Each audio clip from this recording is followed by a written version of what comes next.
All right, so we will begin with a land acknowledgement. And for those of you who may not know, a land acknowledgement is a way we recognize and contextualize truthfulness, transparency, and reconciliation around oppressed and excluded Indigenous peoples.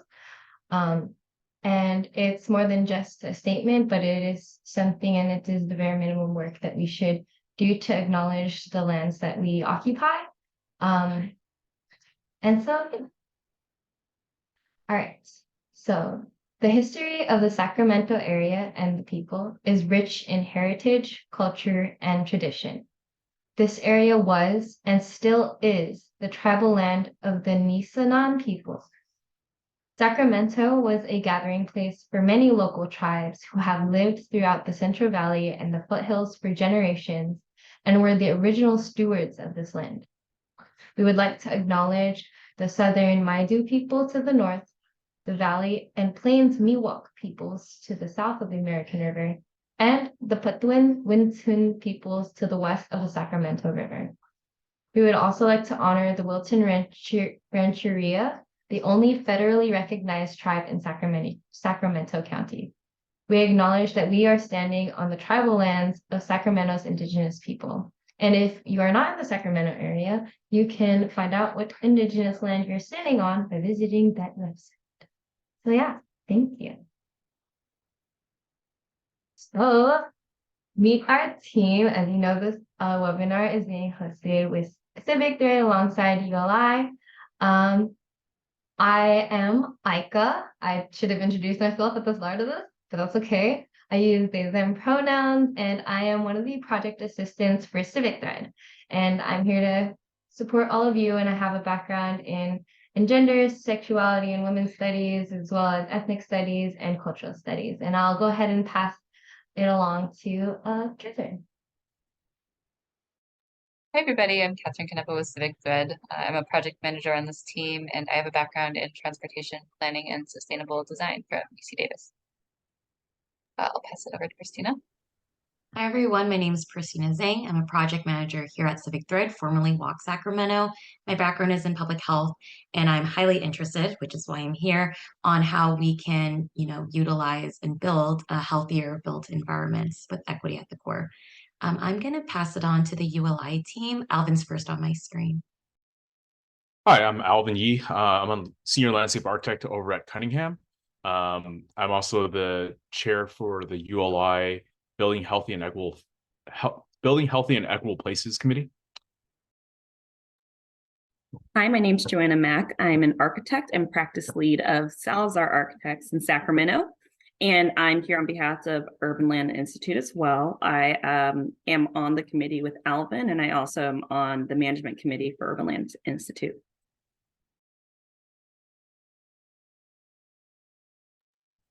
All right, thank you all. And I don't think we'll be able to do a round of introductions considering the format of the webinar. But I'll go ahead and talk more about our organizations and organization affiliation. So Civic Thread, Christina mentioned it earlier, formerly known as Walk Sacramento, has been on a mission to elevate institutionally underserved voices and priorities to co-create communities, neighborhoods, and places where everyone can thrive. What sets us apart is our commitment to build capacity with advocates, planners, health professionals, and youth to center community priorities through policy and systems change in transportation, land use, and community development. Okay. And then for ULI, the Urban Land Institute. Oh, sorry. Would you can go ahead and introduce Sure, yeah, yourself? I can. So aside from what's shown on the slide, ULI is a worldwide organization comprised of a network of consultants, real estate professionals, developers, financiers, civic leaders, and other individuals and organizations with a vested interest in best development practices. Joanna and I specifically are part of the, as I stated earlier, the ULI Sacramento Building Healthy and Equitable Places Committee. And we're specifically focused on, how we can engage and empower our neighborhoods and how they can make an impact on where they live. And our hope is really to create a more informed and informed development that meets the needs of our communities, which in turn will create a healthy and equitable environment.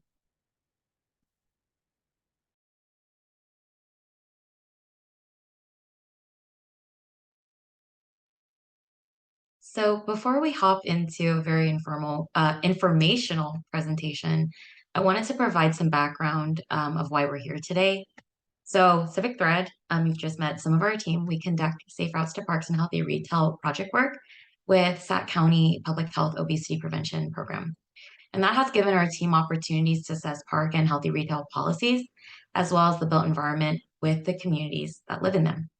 So through these engagements, our team, which we were then known as Walk Sacramento, we created a park access policy report that I'll link in just a second, that showcases important policy goals and recommendations that we believe can guide proper development and foster positive health outcomes.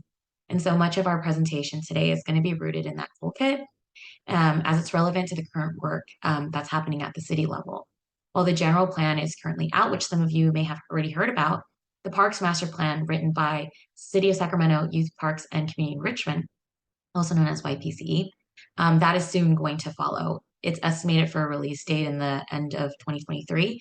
And our purpose here today is to prepare you with the tools and all the information you need to participate in that public review of the soon to be released draft Parks Master Plan. Next slide, please. And so this can be best summarized into the three main goals that you see here on the screen. From this webinar, we do hope that you will learn the basics of land use and planning policies in the city, learn how community input can lead to change and investment, and then gain the tools to strategically review and comment on a plan based on you and your community's values. And so to kick us off today, we're going to be hearing from Alvin, part of ULI, and Catherine, part of Civic Thread. They're going to be going into the nuts and bolts of overall plan policies and the basics of local government planning. So Alvin, take it away. Okay, so can we go to the next slide? So this is a park over in the 24th Street Bypass Park that many of you are probably familiar with. Definitely a region of the Sacramento city of Sacramento that's been disinvested, and where we as a committee have actually taken a special interest in. So what we're trying to do is help the city as well as the community to further develop the park so that it's much more useful. It's easy to drop in elements like a playground or fitness equipment or other amenities that the community wants.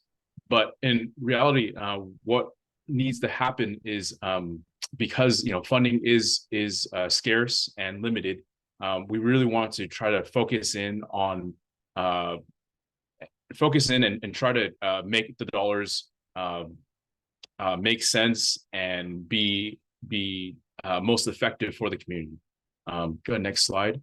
So as we look further out beyond the park, you can see that there's so many different neighborhoods, schools, businesses, pieces of the neighborhood that are definitely affected by just the small piece of the park that we have here. If you were to expand further down to 24th Street, we have public transit on Meadowview that could provide access and connectivity to the park site and hopefully make this more of a centerpiece for this. But it can't happen without sort of understanding all the underlying needs and the wants of the community around it.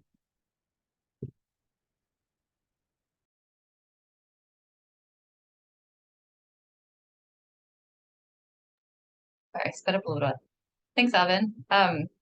So given that context and given that we're talking about parks policy today, I'm going to first ground us in a bit of a discussion about just how parks planning fits into the broader planning landscape at the local scale, so city and county.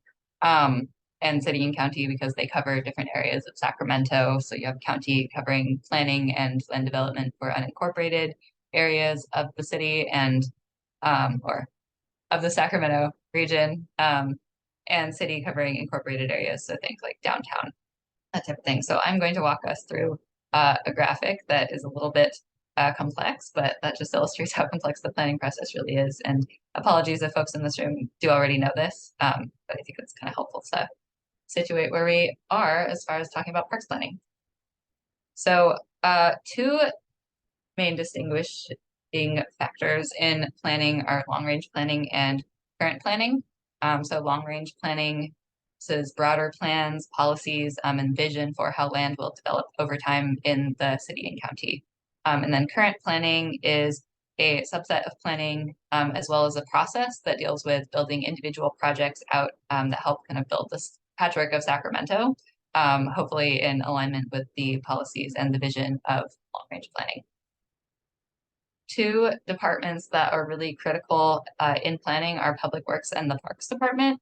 And so in simple terms, Public Works kind of deals with planning, constructing, and fixing and maintaining infrastructure, and in particular, transportation infrastructure. So for example, if you're seeing a roadway being torn out and replaced, that would be Public Works, who is kind of in charge of facilitating that process. And then the Parks Department deals with recreation, programming, and parks improvements, so which includes infrastructure around parks, so the actual build out of the parks themselves, in addition to things like public pools or programs for youth, that type of thing. So if you've watched Parks and Rec, think Leslie Knope and her job. That's what Parks Department does. All right, bye Leslie. So long-range planning really guides current planning, and at least it is intended to. And Public Works works with current planning and long-range planning to help enact the projects that get approved through the current planning process. So for example, a private development might go in, such as an apartment complex, and then Public Works would help facilitate ADA improvements in the public right-of-way and the roads around that private development. And then Public Works and Parks Department work together on parks-related projects and things that impact kind of transportation, parks, anything in that realm. I'll talk briefly about the different kinds of plans that are associated with each of the different kinds of planning. So because long-range planning guides current planning, you're going to see things like climate action plans and general plans. So climate action meaning larger policies and strategies for how to reduce emissions in the city and the county of Sacramento. And often climate action plans are part of a general plan. And then general plans, which I'm sure you all have heard about before, are kind of the big kahuna of plans which guide all local development processes and are the overarching umbrella of policies that everything else has to be consistent with. And then master plans, which I will go into more detail on the next slide, are also part of long-range planning. So I'll talk briefly about the difference between general plans and master plans. So general plans provide language that is intended to meet broad goals of future development and act as a guidepost for more specific planning efforts. And park access policies often appear in elements of the general plan that specifically pertain to circulation and transportation, public facilities, and also land use, because parks are a very important land use in this region. And then master plans specifically talk about one area of development and go into a little bit more detail in policies related to that. So for example, active transportation plans and parks master plans are two types of master plans. It's in the title. And the city of Sacramento is actually working on an active transportation plan and a parks master plan right now. And these two types of master plans are related in really important ways because people use the active transportation network, meaning bike lanes, sidewalks, basically getting anywhere using your own body and any non-vehicle related mode to get to parks. So having safe, comfortable, and connected networks to get to parks without a car is a really important equity consideration and matters a lot for access to green space, which, as we all know, impacts public health and well-being a lot. And I'll note also that pedestrian and bicycle master plans can prioritize specific corridors that are very important for circulation within a region and identify specific policies that aim to improve active transportation on those corridors. So if you think about street WAT, which is really not pleasant to walk along. A active transportation plan might specifically talk about improvements related to that corridor. Okay, so here, yeah, we see the different kinds of master plans. It's important to note that improvements to specific parks, such as what kind of Alvin was referring to, would not be included in high-level plans such as these. So things like small improvements like crosswalk installations outside a specific park would be part of the current planning process. This is more about overarching policies and intention for how parks are going to develop in the city. But public input is a part of this process because the city and county want to ensure that the policies in these plans are consistent with the values that are held by community residents. So briefly talking about current planning, jargony term, but it's really just about individual projects going through the process to get constructed. So these often look like singular developments privately funded by a developer. That's the most common, but they can also include public projects. So if you see a new subdivision get built somewhere on agricultural land in South Sacramento, there might be a neighborhood park that is part of that subdivision, which is when it kind of puts itself into the public realm. And current planning processes, advance this a bit, is an opportunity for people to give feedback on specific projects. So if you've ever seen a vacant lot somewhere in downtown Sacramento and there's a little guidepost in it with a sign that says public notice, current planning staff probably put that there because it's a requirement to ensure that the public can provide input on the specific features of that new development. And there is a link in our facilitator's agenda that maybe Aiko would be so kind as to place in the chat. But if you have not heard of agency counter for the city of Sacramento, that's how you can look at a map that shows projects that are currently going through the review process in your own neighborhood. Public works is critical to planning because for projects that are not privately funded by developers, those are often grant funded, and public works is one of the departments that goes after those dollars. So for example, putting bike lanes along Watt Avenue, that is not necessarily a project, but something that spans a lot of different, or basically along a corridor, or something that has public benefit, public works might go after grant funds to get funding to complete those projects. And the high-level plans that are part of long-range planning are really critical to getting grant funding because in a lot of cases you can't get state and federal funds unless the project that you're bidding for has been included in a high-level planning document to show the support for that. Oh, and I'll note Public Works also works with other planning departments on public and privately funded projects. So maybe a good example of that is soccer stadium that a private developer is putting in, but that has also received public funding because of the public benefit of having jobs generated and that kind of thing.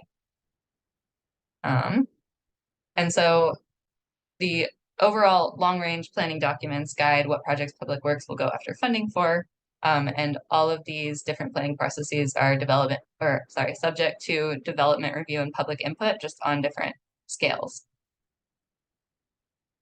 So one example of a kind of high-level intention and policy that might be influenced by the public in long-range planning could be something like parks should be prioritized in areas with a low concentration of parks to residents. So with the intent to create equity in the built environment and provide park space to neighborhoods that have not had it in the past.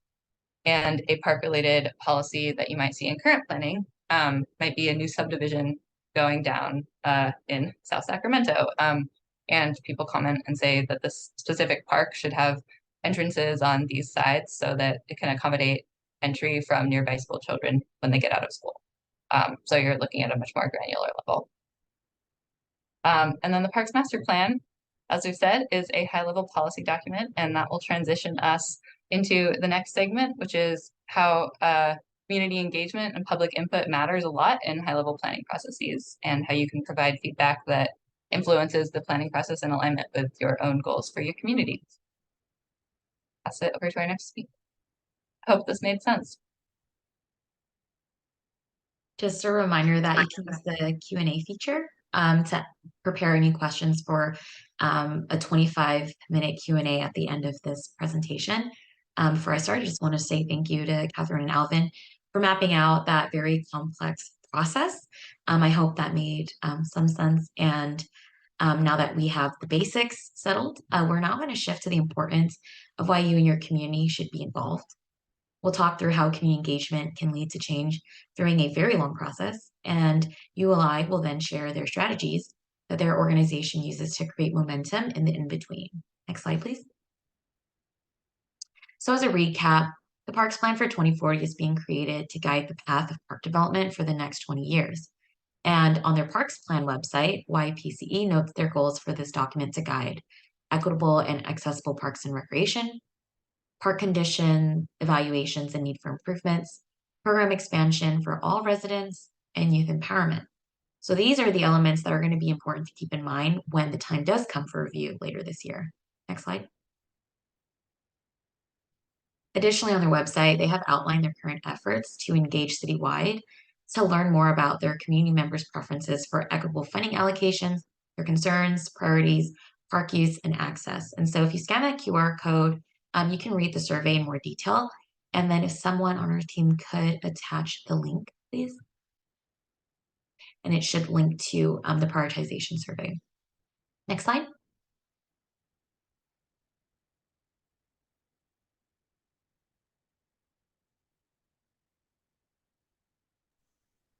Sorry, I think this clicks to, It won't click to the next slide. it won't click to the next slide.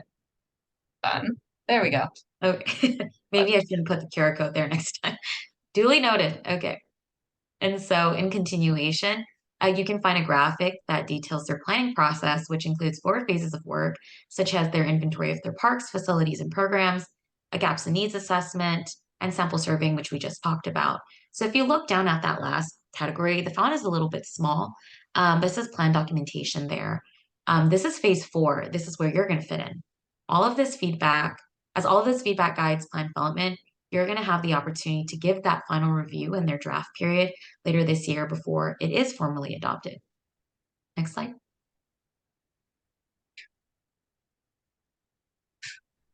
I'm so sorry. Oh my goodness. Everything is hyperlinked. There we go. Oh my goodness. Thanks, Catherine. All right, is it? I'm scared now. Okay, Okay, there. did it. Okay, don't put your QR codes on the right side. Noted. So as a reminder, the Parks Plan is a guiding document that looks at parks planning from a macro lens, and this doesn't determine the prioritization of park improvements, as that is a separate document called the PPPG. Your feedback will help in countless ways, but the most important being that you, your friends, neighbors, family, and peers personally lived diverse experiences can be incorporated into the vision of parks planning for the next 20 years. And so this is an opportunity for their goals towards equity to be held accountable and to be ground truth by your daily lived experience. This also draws attention to the needs that your community would like to see investment in the future. And so additionally, community engagement is a very integral section when it comes to grant applications. So when we're narrowing down from the parks plan down to like actual park improvements, YPC does rely on grants for that supplemental funding to meet parks' urgent needs. And so later, ULI is going to be sharing more information about this in practice. With direct feedback, grant applications are strengthened and have higher chances of being funded, which at Civic Thread, we have personally done as well. So next slide. Why does it matter? This is a graphic to just show you how your collective voice, with support from your local community or CBOs like us, can gather attention of your local government, whether it be YPCE or your city district council member. These are the catalysts to investment and change, whether it be down the line in the next year, or maybe this is something that you want to get started and work on in the next month with your community. So participating in the Parks Plan is really a bigger picture way for you to engage to ensure that 20-year vision best represents your community for that future funding. Next. So to be realistic, it is a long game and full of challenges. On the city's end, the YPCE department faces changing staff, low funds, and need for grant funding to meet their needs. To get from the Parks Plan to park development or improvements, that is not going to be overnight. So community engagement, while it seems like a drop in the bucket, it can actually create huge momentum and support. In addition, collective voices are really important. In the context of the parks plan, which we're talking about today, more numbers of consistent input that you and your peers give will create a unified message to be received on the city's end. So I'm going to now shift it over to ULI. They're going to be sharing some case studies of how they used community engagement to fuel momentum in between these gaps of activity. Joanna? Thank you. As mentioned earlier, planning takes a long time, and consistent input from our community is really important to create authentic places. And what I'm going to be walking through with you guys is a case study of ULI's engagement in Florin and Meadowview over the last several years. So you'll see on the right side of the screen a timeline. It starts in 2019, but the story actually starts and the journey began in 2018 when ULI gathered a group of real estate experts from around the country to participate in a week-long research assignment. And this assignment analyzed and provided recommendations on how Florin and Meadowview communities can promote community development. And the goal of that was really to promote equitable, healthy, inclusive community development that fosters a multitude of things, diverse housing options, good health outcomes, and a development of healthy neighborhood amenities. Slide. So just a background on the process. The process started with in-depth briefing day composed of touring the community because these panelists flew in from around the country, getting them accommodated to the area. And then followed by that, there was multiple community interviews. There was over 75 hours of interviews done within a matter of a day or so.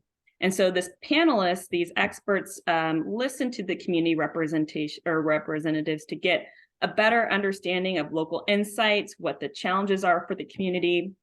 And community stakeholders were asked to discuss a variety of different things, ranging from how do they feel about access to parks, and how do they feel about their different breakdowns of housing, how do they experience recreation in the community, all the way to transit. Slide. And it was really interesting, the outcome of that. Stakeholder message was really loud and clear. Those panelists learned the community wanted the following things. They really wanted to identify and strengthen leadership within the community that could be community ambassadors to be able to speak on behalf of the community to local jurisdictions or people who are doing planning efforts. A really big portion of this, which is integrated with what we're talking about today, is they wanted to integrate parks and recreational facilities, looking at community gathering spaces and healthy food opportunities. Also, there was a concern for safety. How do we have connected and active green multimodal transportations? So plenty of different great insights came out of that effort. If you go to the next slide. So from listening to the community, understanding what their needs and concerns are, constraints for the neighborhood, also opportunities, most importantly, with the neighborhood, what the panel of experts then did is made an oral presentation and published a report of findings and conclusions based off of what they had learned. And this input was given to Sacramento Area Council of Governments, SACOG, and its partners of future land use and development around Sacramento. So that was SACRT and a few other stakeholders. And the recommendations that these experts and the community came up with were estimated to positively impact the community and spur over $300 million in investment in the area, future investment. And the ULI Advisory Service Panel was one of the first steps to kickstarting a cross-organizational effort to retrofit and revitalize South Sacramento's transit-adjacent neighborhoods into transit-oriented neighborhoods. Slide. And so all that work started to build upon itself and gain excitement. And that really brought us to 2019. And 2019 was the inception of ULI's Health and Equity Task Force, which heavily focused on the key findings from the 2018 Advisory Services Panel and report. One of the big things we found from the findings is really this idea that the community wanted to be designed with and not at. And so a grant was awarded to a different team of experts that could further the research about health and disparity facing South Sacramento, Meadowview, and also to discuss how we can start to create a process of community-led land use versus this check-the-box mentality of what needs to be designed. Next slide. So how do we start to create this community-led partnership? There was a few different takeaways. The 18-month research study wanted to focus on a few different things surrounding 3 core values. One was empowerment. How do we provide tools to the community so they feel as if they have a voice, and the vocabulary to be able to interact with public officials, to tell them what they want and need, and also to be able to develop things themselves. And so from that, we created a community toolkit to be able to teach the community about site activation and the public process. The second big core value was partnership. So, things can't happen in their own silos. We really need authority, stakeholders and the community to come together in the same room. And for a very long time in our communities, we saw that we were in our separate silos. So the second key value was partnership, and how to add your voice to the conversation by attending programs like Urban Plan was one thing that we decided to do, or doing Planning Academy. And finally, after being able to come together in the same room and decide ideas, really being able to engage with one another to create activation.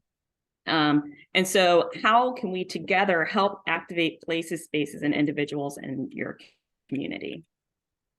So I want to walk through our process to start to create that type of activity. So the first thing that we did was start with small gatherings and demonstration activities to learn what has already happened within the community. Now, one thing that we learned was that sometimes when we over-engage the community, there's community fatigue, but understanding and bringing to the community first, what we've heard from them in the past, whether that was information collected from SACRT or information from the community that was from 2018 research studies. And from those, figuring out what we've heard, seeing if that information is true, that's the second step of information gathering, building resident support and power, being able to understand what next steps come off of the information that we've gleaned. And from that information that we've gleaned, to make sure that it's correct, we would pitch ideas to the city, very similar to what we've done in 2018. We learned from the community, we added in our professional insight, and we gave the direction what the community wanted to do for the city and the county. And from that, you can identify community direction, site priorities, the city and the county can launch zoning and policy changes, and finally new community plans supported by the city and county can come about. Next slide. So I want to just go through these next few slides pretty quickly. Just want to show you a little bit of what we provided to the community and how we started to engage them. So this first slide is the actual activity that we did with the community of Meadowview. Because they had been addressed by the city and authorities so much, we started with the first question. This is what we've heard from you. Are the topics that the community finds community priorities still important in Meadowview? So we listed all the different ones that we've heard over the years and made sure that we still were current, and that what was a priority to the community was still a priority. And the reason why this is also important is because if you think of the timeline, 2019 into 2020, we had COVID and a lot of things shifted. And we saw that in 2019, people were very focused on education, jobs training. And when we shifted to 2020, what we realized was when people needed to isolate, the only prowess that they could get was going to open spaces and parks and being able to walk and get fresh air and then coming back home. And so we saw a lot of community priorities shift to green spaces and open space during this time. So if you go to the next slide. So from that priority shift, what we started to look at was, where can we find opportunity sites in Meadowview? What sites should be prioritized? Where can we activate within this area? And so this is an example of one of the boards that we discussed with the community. Next slide. So once we kind of started looking at different opportunity sites, we wanted to really go into more depth and try to prioritize features that they wanted to see in the community. And so the top 4 that we had learned from 2018 was that the community wanted diverse housing types, they wanted a diversity of green spaces, they wanted services and transportation options. And so through this board, what we did is we showed them imagery of different things that they would want, talked through what those images are and what drew them to those images. Next.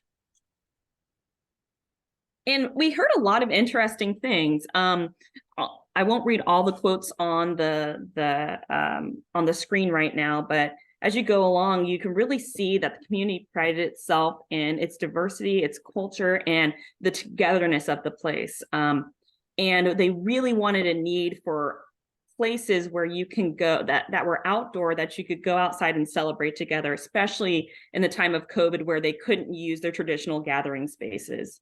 So one of the things they had said, they wanted more farmers markets, food trucks, pop-up spaces for youth activities and cultural festivals. And one thing that's interesting, again, when we look at this slide, this was made in 2021. One of the things that they heard, you'll see in yellow, it says attendees of September 2020 convening message. They wanted suggestions on how to activate 24th Street Bypass Park. So that was one of the things that started to brew within the community there of how we could start to activate. And you'll see in yellow all the different ideas of what the community wanted to do, all the way starting in 2020. The next page. So from all that information, what did we do with it, right? So we, spoke and worked in partnership with the community for, 18 months. And at the end of this 18 months, we put together a report and also a toolkit.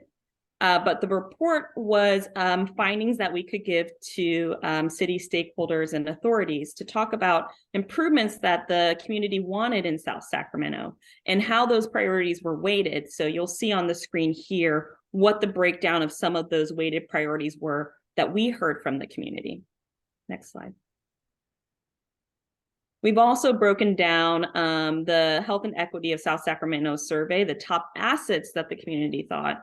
And the top assets were by far, like we had discussed before, community and people, and parks and gathering spaces. They really wanted to leverage those 2 things. The next slide.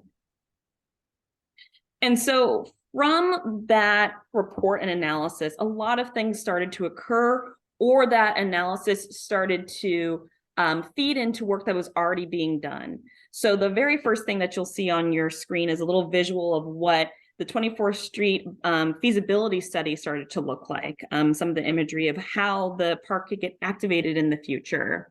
Other things that this work started to inform was MAC road congestion relief and safety improvements.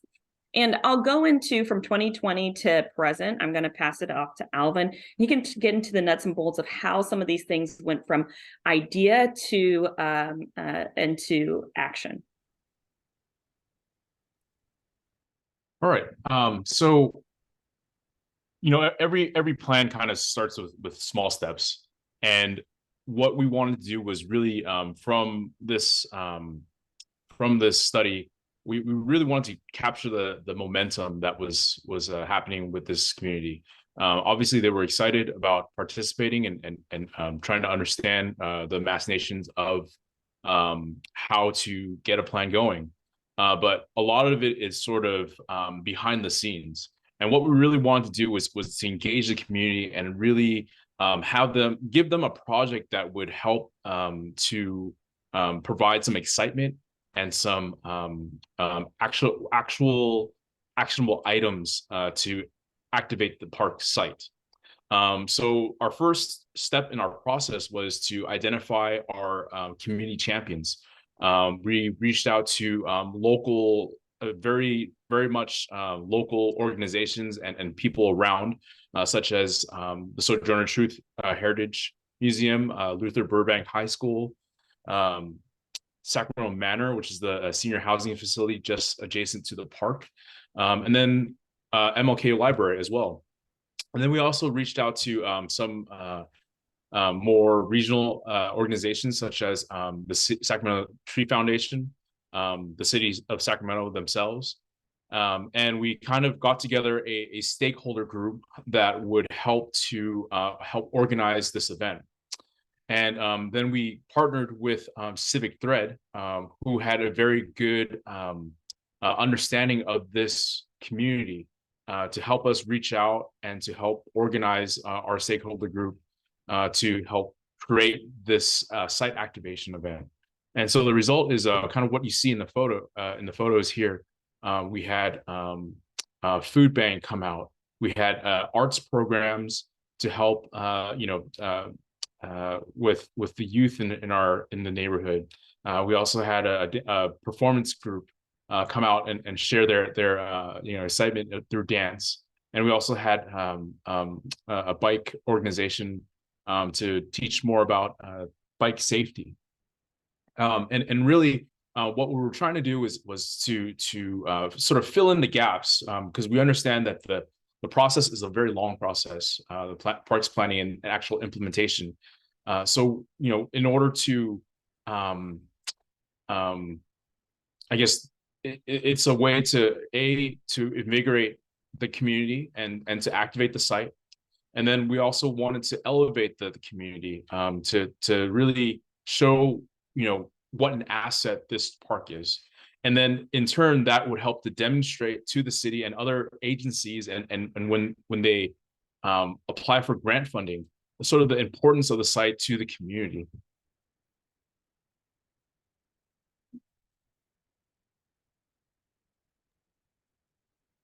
Thanks all. So through this presentation, we've covered the what and the why. So now we're going to talk about the how. Next slide. I'm going to be going over 5 policy goals that Civic Thread recommends for the community to consider when reviewing these plans. And over here, you see 5 themes that can encourage healthy, equitable park planning, which is connectivity, land use and siting, safety, health and education, and collaboration. So park access is just as important as what's inside the park. Safe, comfortable access to parks is a critical element to consider when planning to ensure that people can get to and use the green space. Access should be considered past car transportation and should prioritize active travel such as walking, biking, and rolling. Access should ensure that people of all abilities can get to and from the space. So consider if an area is mapped as a high injury network and is often a site for traffic-related injury. In addition to data, your feelings of safety and personal challenges are also highly important to note here. Next.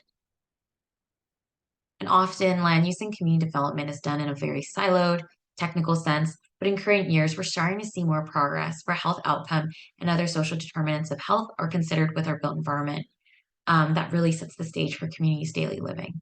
So for example, developing a park that is within a 10-minute walk of where someone lives, it significantly increases the likeliness for them to engage in active transportation to get to the site, as well as visiting the site overall.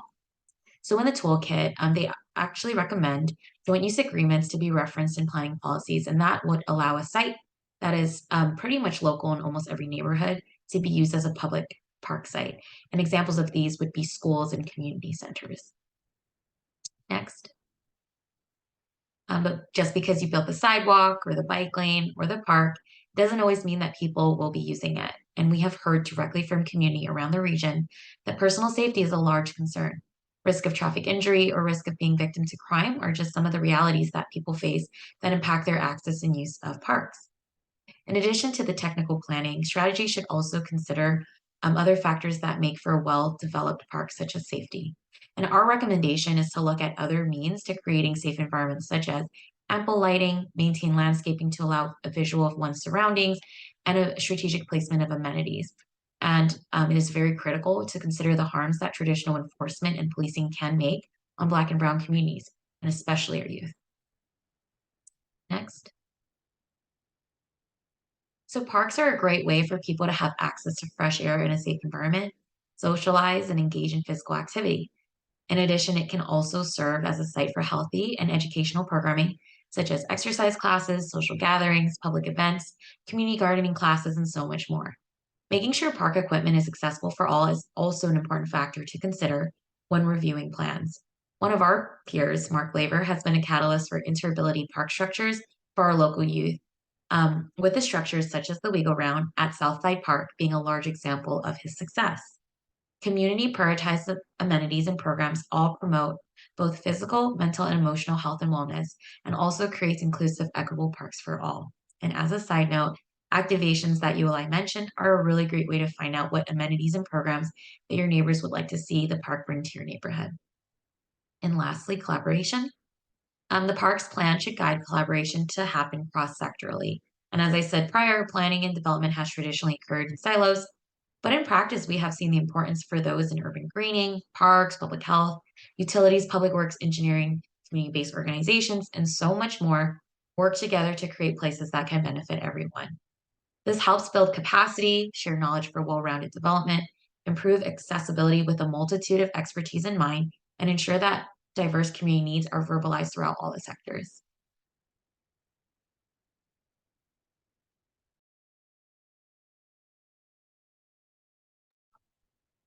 All right. Thank you all so much. Now is the Q&A portion of our webinar. So if you have any questions, please feel free to utilize the Q&A chat to drop your questions there, and we'll pass them on to our panelists to have them answer it within their respective backgrounds and such. So yeah, feel free to take a little bit to type out a question. Yeah.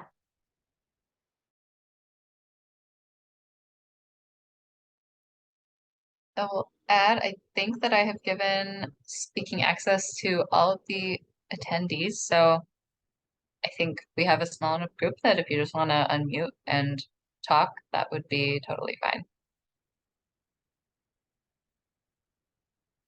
And if I'm wrong about that and I haven't, maybe let me know through the Q&A box.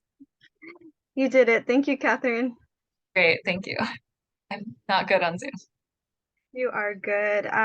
Not a question, but I just wanted to thank you all for how thorough you were in explaining this. It can be a little confusing with the different agencies involved, but overall, just thank you so much for providing this information. I didn't really quite know how some projects were more city public works and then some others were parks. So I kind of see now where it all comes together and how all the different players come into play. So thank you.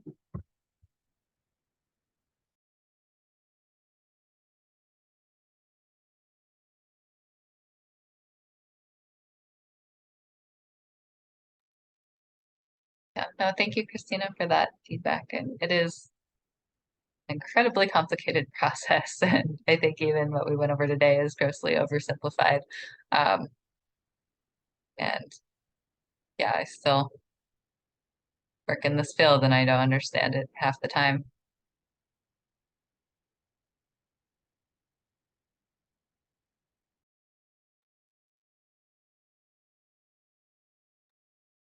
While we're waiting, I think one thing to note is that each city and each municipality has a different have different funding mechanisms and ways they actually construct and kind of fund these developments.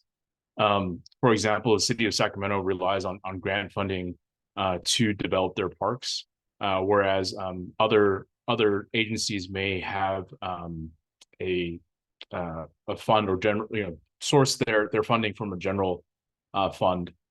So some of that is good to know. And again, like because the city does utilize grant funding, it does really matter that they have the community outreach to show in their applications that these areas that they are using money on are assets to the community. Yeah, Alvin, and I think to your point, I think this just turned into a fireside chat, by the way. So, I think to Alvin's point, when we talk about where the funding sources is coming and the different ways different cities will gather them, it does highly affect how community engagement is done. And unfortunately for a community member that's not does not understand the process, there is a lot of fatigue. Like one of the things that we saw over working in South Sacramento for over 6 years since 2018 is really the community members like, why are you asking me this? I just talked to someone else and we were like, actually, no, that's parks. We're actually here because of the specific plan. So there's a lot of inherent inefficiencies within our public process that we have to start to educate the public of saying, this isn't just a one-time stop shop and then you'll see something happen. As mentioned before, we're playing the long game. So it does feel like more like a wheel, right? It's constant checking in. Are we still, we asked you this 5 years ago, but now this is actually happening. Are you still okay? Is this still a priority for you? Oh, it is. And being able to have that constant feedback loop that starts to gain momentum. It really is like that wheel graphic.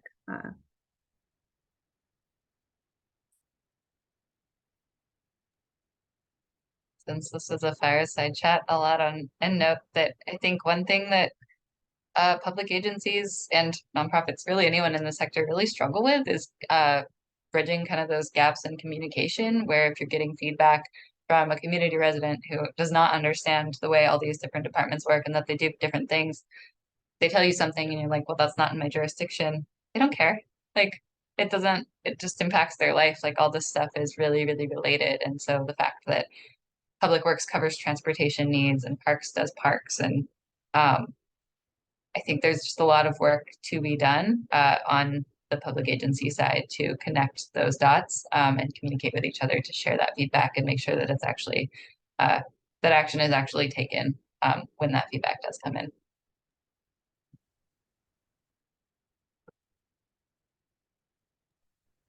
I have a question then, even though I'm a panelist.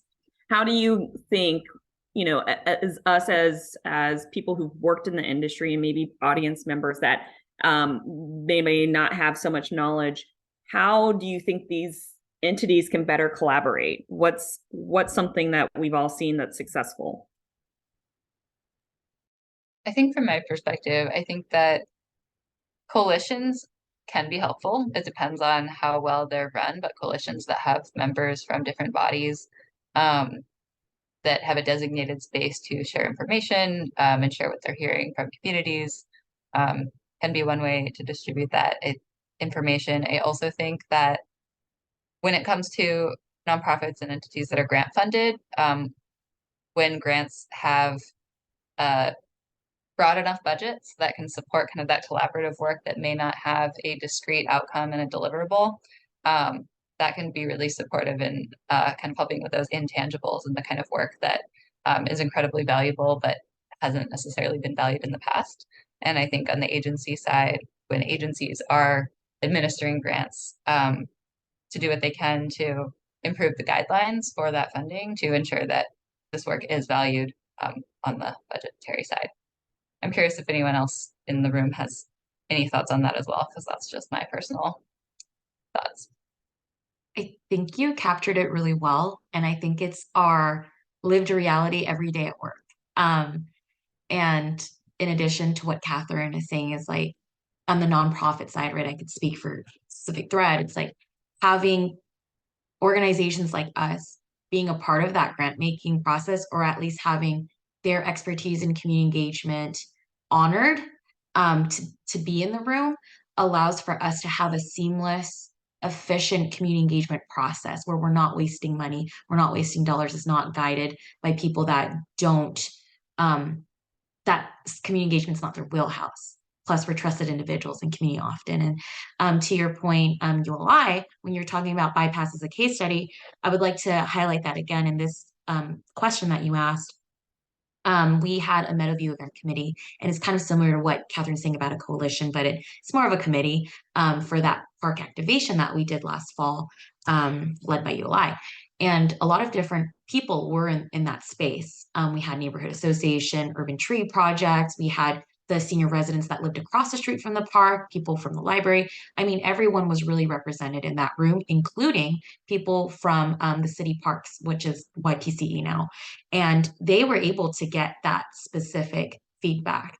And they have, I would say that the city parks has been trying to use this community engagement feedback to really fuel their grant applications and like really strengthen them. There has been some challenges along the way, more on the grant side of things.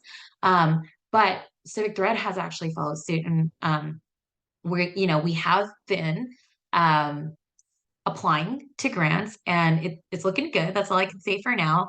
But really, the community engagement piece has been really the catalyst for us to show funders like we are ground truthing what the community needs. This is how we're going to do it. It's quick, user expertise, and it's really allowed us to have some leverage to get funding to put back into the community. So like Joanna's saying, it's the visual of the wheel. And so this has been really helpful. So when there are gaps in this really long process, people like Civic Thread, people like ULI can kind of push local government and say, hey, we still think that this is a priority. We are hearing from their direct mouth, this is a priority. This is what we're willing to also support with additional funding to really push that, keep it going.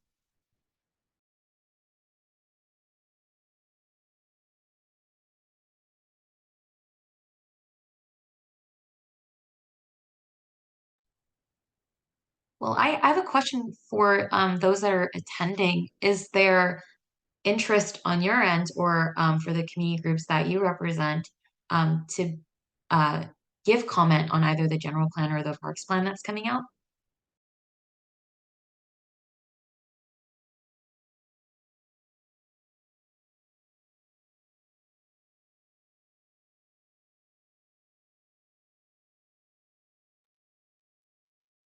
Totally cool if not sure and you're still thinking about it because it's a lot to digest.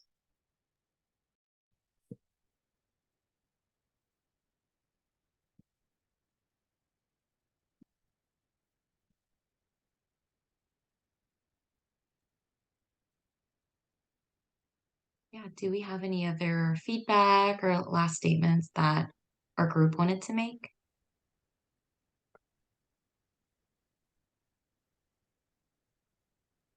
Ika or Catherine? Maybe I'll just note that I think when you are reviewing high-level plans like this, it can often be helpful to, I guess, form informal coalitions of either neighborhood groups or people who are aligned in values to really support the message. I think individual reviews from community residents do go a long way, and cities are required to read comments that are submitted in letter format and online.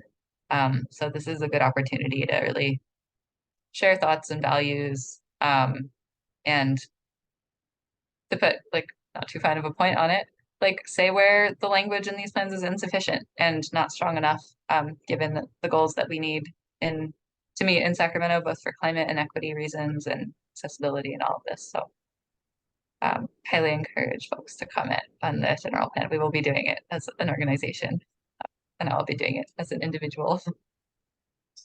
Christina, you unmuted? Yes, thank you. You can't see my face, but I was smiling and snapping my fingers throughout this presentation. I'm just really excited with the recommendations that were put forth.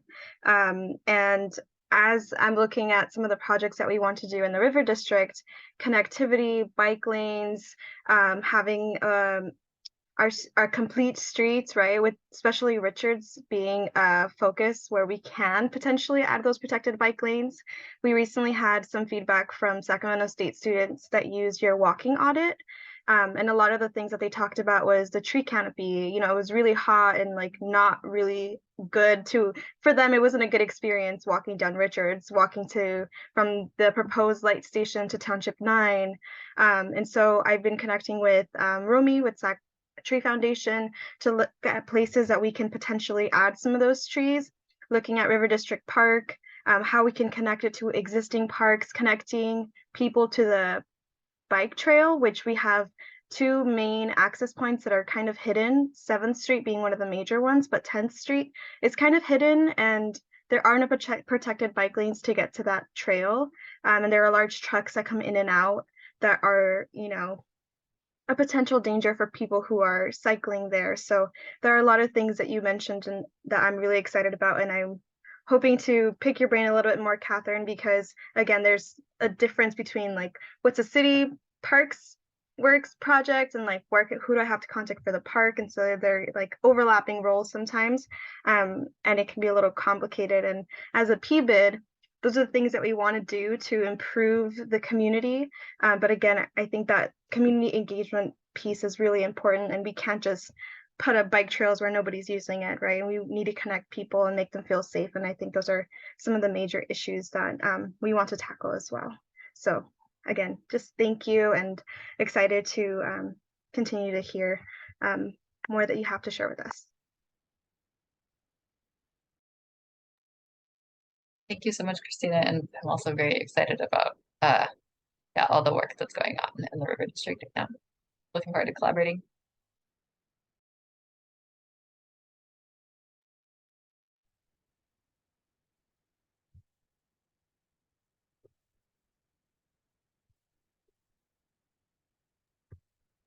I would like to comment, I guess, maybe not comment, but answer a question. So I think part of the maybe frustration of development of parks and sort of the connectivity of parks is that this within the city at least, there are 2 separate entities. You have the parks department that's really focused in on the parks themselves, and then you have public works that, you know, kind of focus more on the connectivity of the parks. So a lot of times they're not quite aligned. Though I know they try hard to. It's just, you know, difficult to set those kind of priorities and align those priorities together.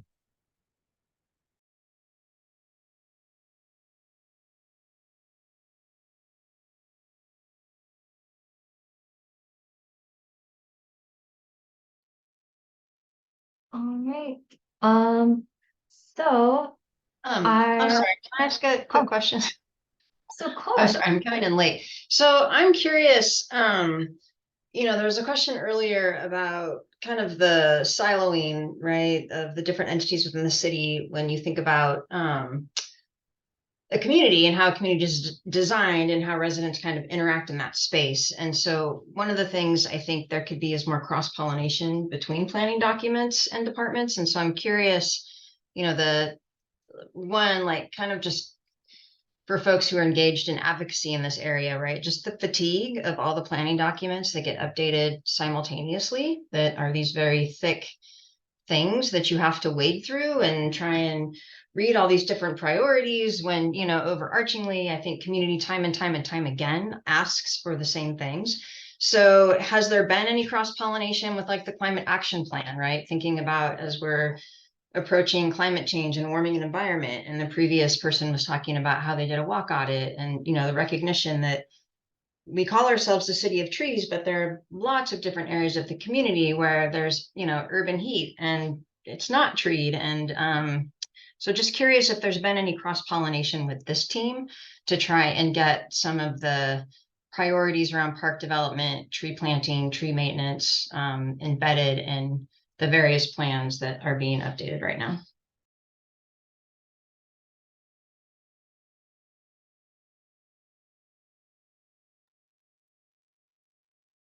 Know who wants to go first. I think, I don't know if Civic Thread and ULI have different experiences with that, but I can at least speak to Civic Thread's project work. And Catherine, I invite you to chime in because I know you have been working pretty robustly on the climate action side of things. But I will just say, like, as a general practice, this is coming up a lot. We are outside of this CalFresh project. We also work on a variety of projects, as you probably know, that address like the city's draft active transportation plan that they're going to put out. As you know, like the transportation priorities plan just got adopted, and that's something that Civic Thread was really vocal about during that time. This just speaks to the many different types of plans that are ongoing. And it has been a question on our team of just how do we ensure that, at least on the community engagement side of things, that we can reduce that type of fatigue and present these different projects in a way where we're not being duplicative, and these plans that we are associated with in a way or have knowledge of are talking to one another, and how do we communicate that?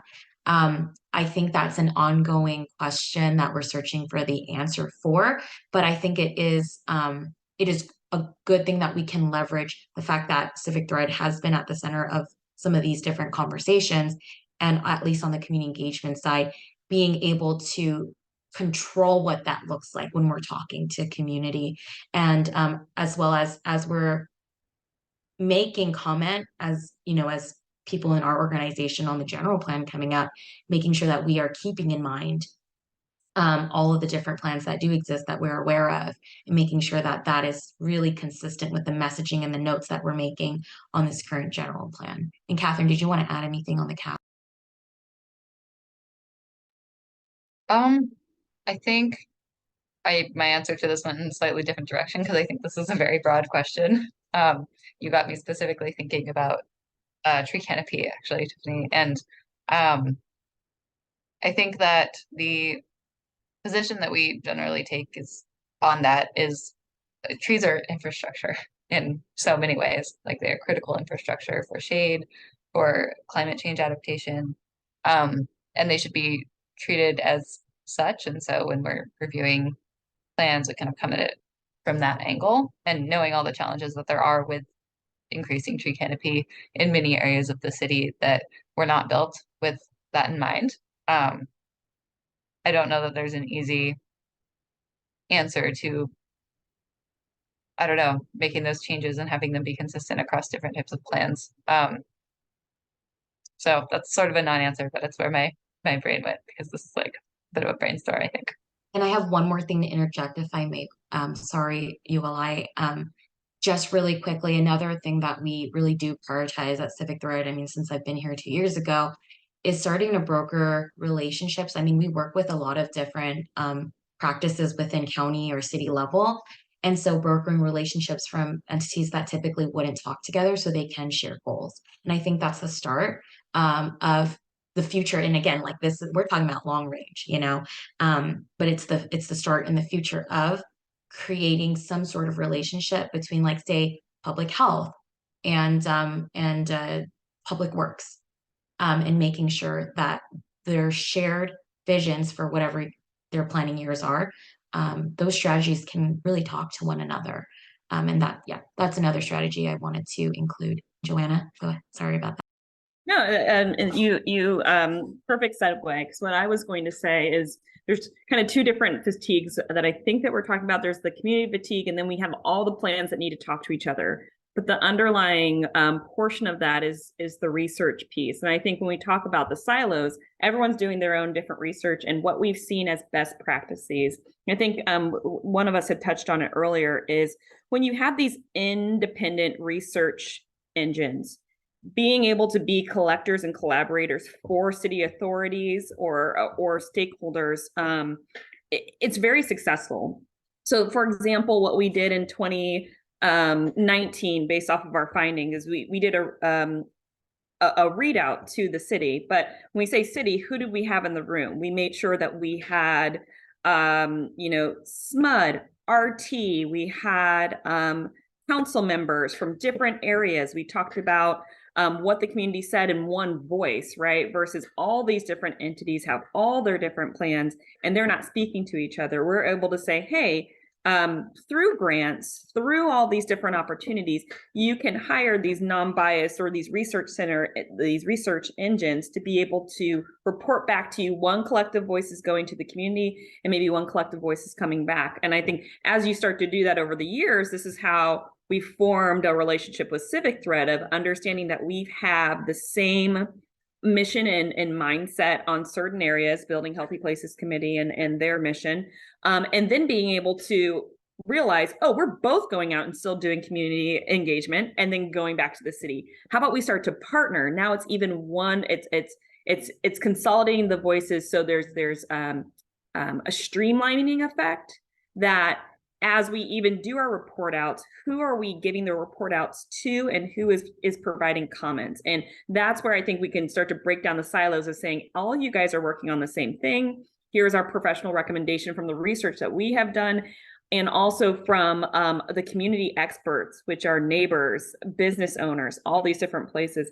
What are your collective goals? This is our recommendations for all of your departments as collective goals. So we talk about tree canopy. How does that relate to equity? Why is there more trees in certain areas than other areas? Why is there further bus stops? Like I won't go into all of that. That'll be a whole nother hour. But there's a lot of those things that are interrelated, and I think it's up to, I won't say up to, I think there's a great opportunity to use independent resource hubs to be able to do that work for the city.